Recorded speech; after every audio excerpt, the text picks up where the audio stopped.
Sağlam, qadrli tomoshabinlar. Bugun siz uchun hayotiy ahamiyatga ega, ayniqsa pensiya oluvchilar uchun fundamental o'zgarishlar haqida gaplashamiz. Bu ma'lumot har bir pensiya oluvchini pensiya olish arafasida turganlarni va ularning yaqinlarini bevosita qiziqtiradi. Bugungi videoda men sizga pensiya olish jarayonida endi nimalar mumkin emasligi va nimalar mumkinligi haqida batafsil ma'lumot beraman.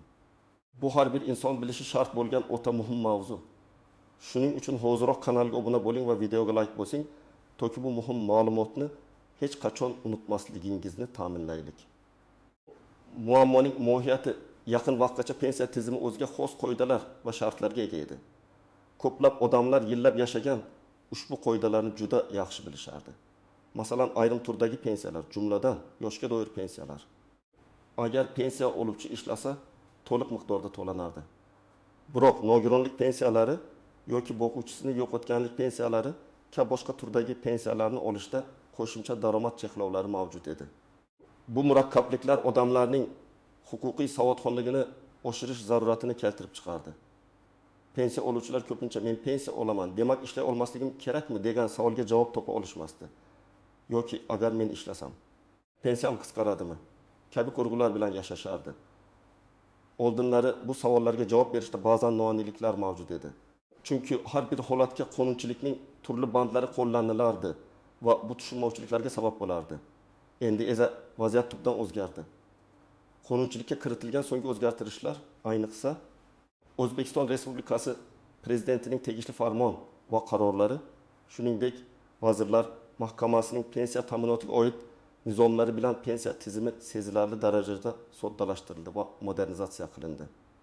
Asosiy o'zgarishlardan biri shundaki, ko'pchilik hollarda pensiya oluvchilar uchun ish haqi olish bilan birga pensiyani ham to'liq miqdorda olish imkoniyati yaratildi.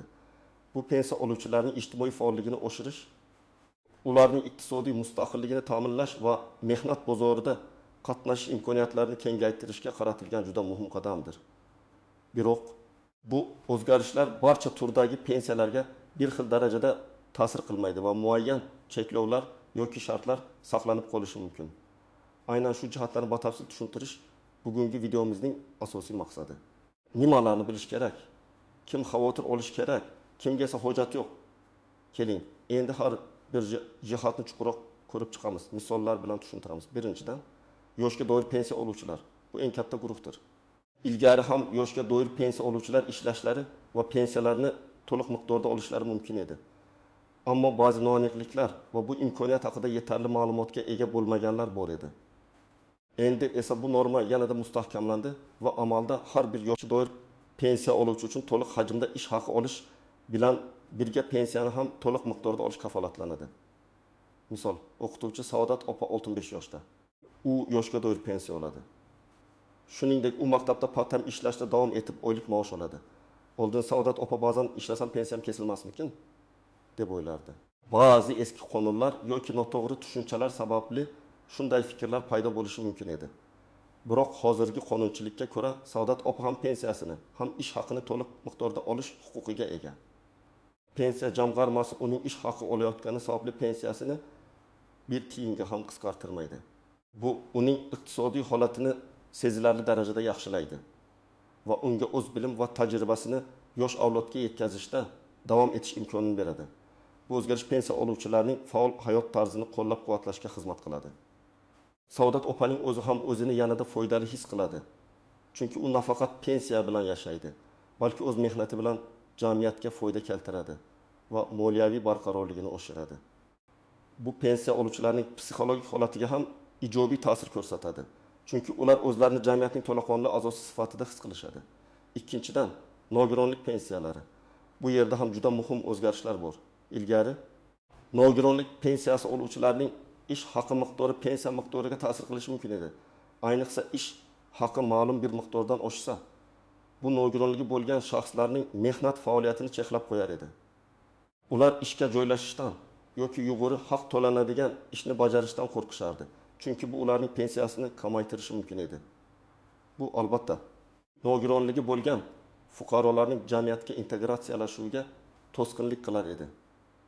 Endi esa nogironlik pensiyasi oluvchilar uchun ham cheklovlar bekor qilindi. Ular ham ish haqi olish bilan birga nogironlik pensiyasini to'liq miqdorda olishlari mumkin. Bu nogironligi bo'lgan shaxslar uchun katta imkoniyat. Misol 2-5 yoshli Farhod ikkinchi guruh nogironligi bo'yicha pensiya oladi. U kompyuter dasturlash bo'yicha yaxshi bilimga ega va frilanser sifatida onlayn loyihalar ustida ishlamoqchi. Eski qoidalarga ko'ra, agar uning daromadi ma'lum bir chegaradan oshib ketsa, uning pensiyasi kamayishi mumkin edi.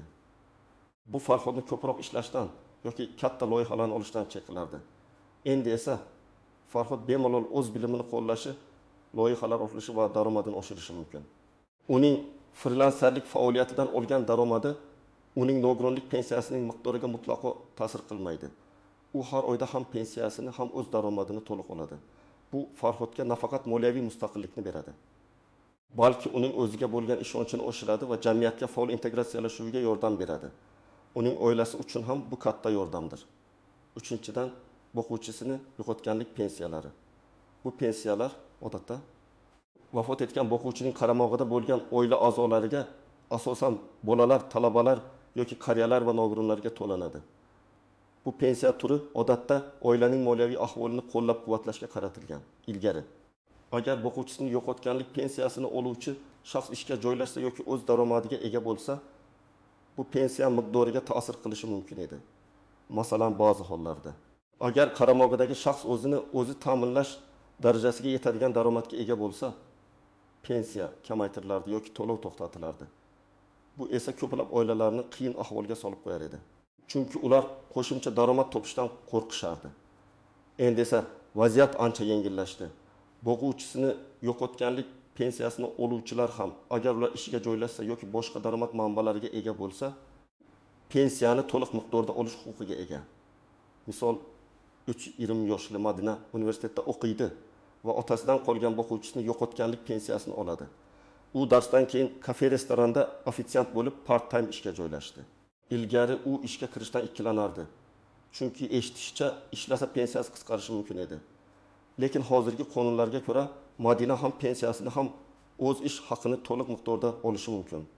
Bu unga nafaqat o'z ehtiyojlarini qondirishga, balki o'qishini muvaffaqiyatli yakunlashiga va kelajakda o'z o'rnini topishiga yordam beradi.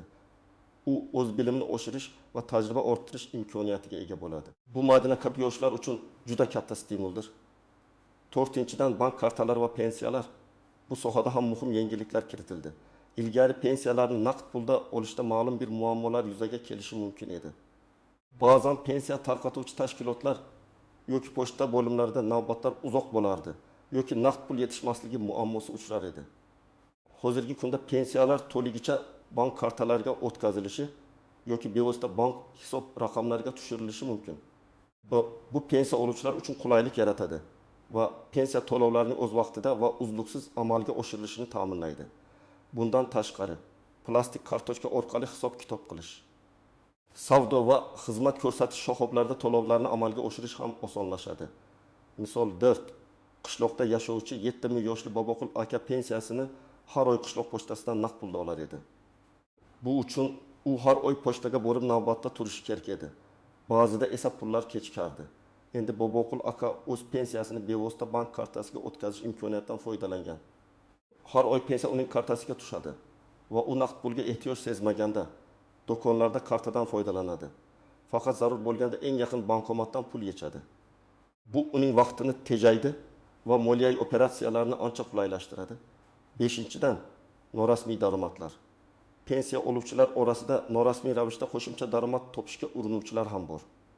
Masalan, kichik dehqonchilikdan tushgan daromad, bog'da sabzavot yetishtirib sotish yoki hunarmandchilik bilan shug'ullanish. Bu turdagi daromadlar ilgari ham pensiyaga ta'sir qilmas edi va hozir ham ta'sir qilmaydi. Muhimi, bu norasmiy daromadlar tizimli va doimiy mehnat faoliyati hisoblanmasligi kerak. Agar siz o'z tomorqangizdan hosil olib sotsangiz yoki qo'l mehnati bilan shug'ullanib sotuvdan daromad olsangiz, bu sizning pensiya miqdoringizga ta'sir qilmaydi. Bu sizning shaxsiy ehtiyojlaringizni qondirish uchun qo'shimcha vositadir. Biroq, agar siz tadbirkorlik faoliyatini ro'yxatdan o'tkazib, doimiy ravishda daromad olsangiz, bu holatda soliq qonunchiligiga muvofiq harakat qilishingiz va kerak bo'lsa, tadbirkorlik subyekti sifatida ro'yxatdan o'tishingiz talab etiladi. Bu pensiya to'lovlariga ta'sir qilmaydi. lekin soliq majburiyatlari yuzaga keladi. Istisnolar, e'tibor berilishi lozim bo'lgan nuanslar va tuzoqlar albatta har qanday qonunchilikda istisnolar va maxsus holatlar mavjud. Pensiya tizimi ham bundan mustasno emas. Birinchidan maxsus pensiyalar. Masalan, harbiy xizmatchilarning pensiyalari, ichki ishlar organlari xodimlari pensiyalari yoki boshqa maxsus xizmat uchun beriladigan pensiyalar. Bu turdagi pensiyalarning o'ziga xos hisoblash va to'lash mexanizmlari bor.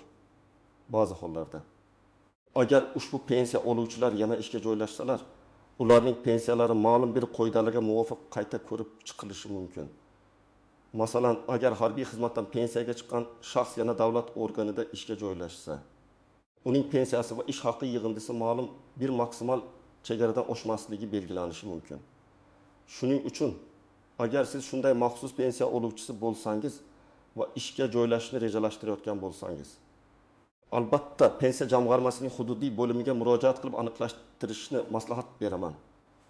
Bu o'zgarishlar faqat umumiy yoshga doir nogironlik va boquvchisini yo'qotganlik pensiyalar uchun juda liberaldir.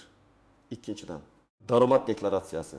Agar siz rasmiy ravishda ishga joylashsangiz, ish beruvchi siz haqingizdagi ma'lumotlarni soliq organlariga va pensiya jamg'armasiga taqdim etadi. Lekin agar siz tadbirkorlik bilan shug'ullanmoqchi bo'lsangiz, hatto o'zi band qilgan shaxs sifatida ro'yxatdan o'tgan bo'lsangiz ham, o'z daromadingizni deklaratsiya qilishingiz va tegishli soliq va yig'imlarni to'lashingiz lozim. Bu sizning pensiyangizga ta'sir qilmasligi mumkin. Ammo soliq majburiyatlarini bajarmaslik kelajakda muammolarni keltirib chiqarishi mumkin. O'zi band qilgan shaxs maqomi pensiya oluvchilar uchun ham juda qulaydir. Chunki bu ularga rasmiy daromad olish imkonini beradi va kelajakda qo'shimcha pensiya hisoblash uchun ham asos bo'lishi mumkin. Uchinchidan, chet eldan olingan daromadlar. Agar siz chet elda ishlashdan daromad olsangiz va O'zbekistonda pensiya oluvchi bo'lsangiz, bu holatda ham soliq qonunchiligining o'ziga xos talablari bor.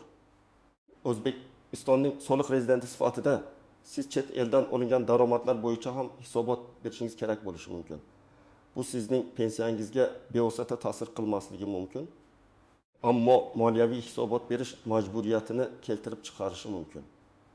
Shuning uchun agar siz chet eldan daromad olsangiz, albatta soliq maslahatchisi bilan bog'lanib, vaziyatni aniqlashtirishingizni tavsiya qilaman. To'rtinchidan, byurokratik kechikishlar va tushunmovchiliklar. Har qanday yangi tizim joriy etilganda, dastlabki bosqichda ba'zi kechikishlar yoki pensiya jamg'armasi xodimlari orasida ma'lumotlarning to'liq yetib bormasligi kuzatilishi mumkin. Shuning uchun agar sizning pensiya to'lovingizda kutilmagan muammolar yuzaga kelsa yoki sizning pensiyangiz noto'g'ri hisoblanganini sezsangiz, darhol tegishli idoralarga murojaat qiling. Sabrli bo'ling. Lekin o'z haqlaringizni himoya qilishda qat'iy turing. Ba'zan oddiygina tushunmovchiliklar yoki hujjatlardagi texnik xatolar muammoga sabab bo'lishi mumkin. 5-dan, hujjatlarning yangilanishi. Pensiya tayinlashda yoki uning miqdorini qayta ko'rib chiqishda sizdan ba'zi hujjatlarni yangilash talab qilinishi mumkin. Bu, masalan, pasportingizning amal qilish muddati tugagan bo'lsa, nikoh to'g'risidagi guvohnoma o'zgargan bo'lsa, boquvchisini yo'qotganlik pensiyalari uchun muhim bo'lishi mumkin yoki mehnat daftarchangizga yangi yozuvlar kiritilgan bo'lsa. Har doim hujjatlaringizning tartibda ekanligiga ishonch hosil qiling. 6-dan, yuridik shaxslar bilan shartnomalar. Agar siz pensiya oluvchi sifatida yuridik shaxs bilan pudrat shartnomasi, xizmat ko'rsatish shartnomasi yoki boshqa fuqarolik huquqiy shartnoma asosida ishlasangiz, sizning daromadingiz pensiyangizga ta'sir qilmaydi. Bunday hollarda siz o'z faoliyatingiz uchun haq olasiz va bu rasmiy ish haqi hisoblanmaydi. Bu esa pensiya miqdoriga hech qanday ta'sir ko'rsatmaydi. Bu pensiya oluvchilar uchun qo'shimcha daromad manbalarini yaratishda muhim imkoniyat hisoblanadi. Amaliy maslahatlar endi esa eng muhim qismga siz nima qilishingiz kerakligi haqidagi amaliy maslahatlarga o'tamiz. 1. Qonunchilikni o'rganing. Eng avvalo, O'zbekiston Respublikasining fuqarolarining davlat pensiya ta'minoti to'g'risidagi qonuniga kiritilgan so'nggi o'zgartirishlarni va Vazirlar Mahkamasining pensiya tayinlash va to'lash tartibi to'g'risidagi qarorlarni muntazam ravishda o'rganing. Bu qonunlar va hujjatlar ochiq manbalarda, jumladan O'zbekiston Respublikasi Adliya vazirligining Lexus saytida mavjud. Bu sizni eng yangi ma'lumotlar bilan qurollantiradi. 2. Pensiya jamg'armasi bilan aloqada bo'ling. Agar sizda biror bir savol, aniqlashtirish yoki shubhali holat yuzaga kelsa, zudlik bilan yashash joyingizdagi pensiya jamg'armasining hududiy bo'limiga murojaat qiling. Ular sizga aniq va ishonchli ma'lumot berishlari shart. So'rovingizni yozma ravishda taqdim etishga harakat qiling va uning nusxasini o'zingizda saqlab qoling. Bu kelajakda ehtimoliy tushunmovchiliklarning oldini oladi. Yozma so'rovga javob berish muddati 17 ish kuni.